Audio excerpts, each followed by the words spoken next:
দূর থেকে দেখলে মনে হবে বেগুনি রঙের ফুলে ভরে উঠেছে ফসলের মাঠ। পার্পল লিপ, যা দুলালী সুন্দরী নামে পরিচিত উপসি জাতের এই ধান সবুজ ক্ষেতের বেষ্টনীর মাঝে যেন বেগুনি রং ধারণ করছে। চাঁপাইনবাবগঞ্জে মাত্র 12 কাঠা জমিতে বেগুনি রঙের এই দুলালী সুন্দরী চাষে দৃষ্টি কেড়েছে সকল কৃষকদের। ধান আমরাকে দেখতে ভালো লাগছে, আমরা রাস্তায় দেখি ধানটা দেখে সুন্দর লাগে, ধানটা দেখি খুব ভালো লাগে।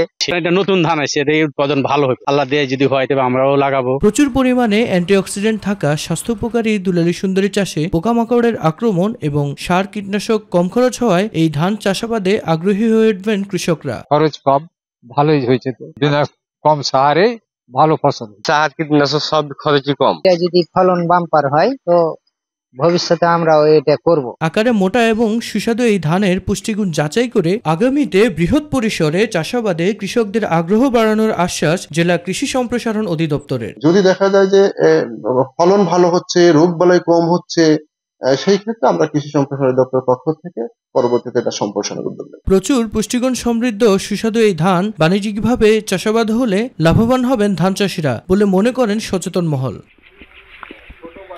মিফতা গালিব, মাই টিভি।